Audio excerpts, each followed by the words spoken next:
जय श्री कृष्णा। आप सभी का मेरे इस चैनल पर बहुत बहुत स्वागत है। आज हम इस वीडियो में आप सबके लिए लेकर आए हैं कार्तिक मास में किए जाने वाले पंच भिखु की व्रत कथा। तो चलिए अब हम कथा शुरू करते हैं। उससे पहले अगर आप मेरे इस चैनल पर नए हैं तो मेरे इस चैनल को सब्सक्राइब करें और आपको मेरी ये कथाएं कैसी लगती हैं कमेंट में जरूर लिखें।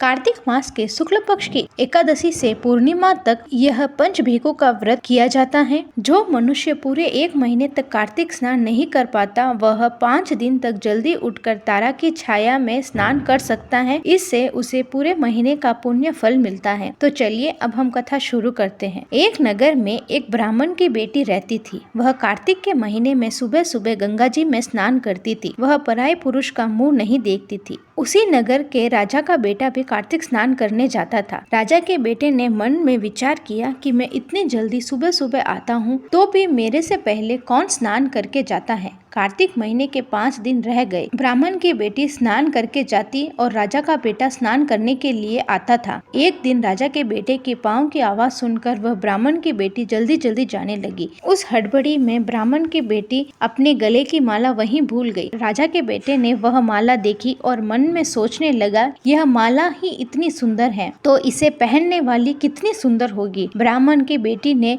घर आकर ब्राह्मण से कहा कि मेरी माला तो राजा का बेटा ले गया, उसके पास जाकर मेरी माला वापस लेकर आओ। ब्राह्मण ने राजा के बेटे को जाकर कहा कि मेरी बेटी की माला दे दो, वह आपके पास है। राजा के बेटे ने कहा कि वह माला मैं तब दूंगा जब तुम्हारी बेटी मेरे महल में 5 रातों तक आएगी। ब्राह्मण ने घर आकर अपनी बेटी से कहा कि राजा के बेटे ने कहा है कि वह माला तब ही देगा जब तुम उसके पास 5 रात तक जाओगी। तब ब्राह्मण की बेटी बोली, मैं जाऊंगी लेकिन राजा के बेटे को कहकर आओ कि मेरी आई हुई की साख कौन भरेगा। ब्राह्मण जाकर राजा के बेटे से अपनी बेटी की कही हुई बात कही। राजा के बेटे ने महल में तोते का पिंजरा लटका दिया और कहा कि तेरी बेटी की साख यह तोता भरेगा। तब ब्राह्मण ने वापस आकर अपनी बेटी को सारी बात बताई। ब्राह्मण की बेटी रात को पहन ओढ़कर राजा के बेटे के महल में गई। तब उसने अपने मन में कहा कि हे भगवान, मैं हर की पेड़ी समझकर चढ़ी हूँ, पापी की पेड़ी समझकर नहीं। पहली पेड़ी में पांव रखा तब प्रार्थना की कि हे कार्तिक ठाकुर, राय दामोदर, 5 पांडव, छठे नारायण, भीष्म राजा, पापी को नींद आ जाना। इतना कहकर वह राजा के बेटे के पलंग के पास से निकली लेकिन उसको नींद आ गई। ब्राह्मण की बेटी ने तोते से कहा कि हे तोते, मेरी साख भरना, मेरी 1 रात पूरी हो गई। इतना कहकर वह घर आ गई। राजा का बेटा उठा और तोते से पूछा कि वह कैसी थी। तोता बोला, आबा जैसी बिजली, हाली जैसी झल, केल जैसी कामिनी, गुलाब जैसा रंग। जब राजा का बेटा बोला कि अभी तो 4 रात बाकी हैं, आज तो मैं सो गया लेकिन कल कांटे की सेज पर सोऊंगा तो मुझे नींद नहीं आएगी। अगले दिन राजा का बेटा फिर कांटे के बिस्तर पर सो गया लेकिन 12 बजते ही राजा के बेटे को नींद आ गई। ब्राह्मण की बेटी ने पहले कहा जैसे का जैसा कहकर महल में चढ़ गई लेकिन राजा के बेटे को सोया हुआ देखकर वापस उतर गई और तोते से कहा कि तुम मेरी साख भरना, आज मेरी 2 रात पूरी हो गई है। इतना कहकर वह घर आ गई। राजा का बेटा जागा तो वह उठा और तोते से पूछा कि वह आई थी, कैसी थी। तब सुआ ने बोला कि वह तो बहुत सुंदर थी। ऐसा करते करते तीसरी और चौथी रात भी बीत गई। 5वीं रात आई तब राजा के बेटे ने अंगुली पर चीरा लगाकर नमक भर दिया। बहुत जलन हुई, हाय हाय किया। तब राजा ने उठकर रानी से पूछा कि हमारी नगरी में इतना दुखी कौन है। तब रानी बोली कि आपका पापी बेटा है। उसने ब्राह्मण की बेटी को 5 रात अपने महल में बुलाया है लेकिन भगवान ने उसका सत रखा है। आज 5वीं रात है। आपका बेटा अंगुली चीर कर नमक भरकर बैठा है जो हाय त्राय कर रहा है। तब राजा ने प्रधान जी से कहा कि इतना दुष्ट बेटा मुझे नहीं चाहिए, इसको तो देश निकाला दे दो। प्रधान जी ने राजा से कहा कि जैसा करेंगे वैसा भरेंगे, इसको तो आप माफ कर दो। राजा ने ब्राह्मण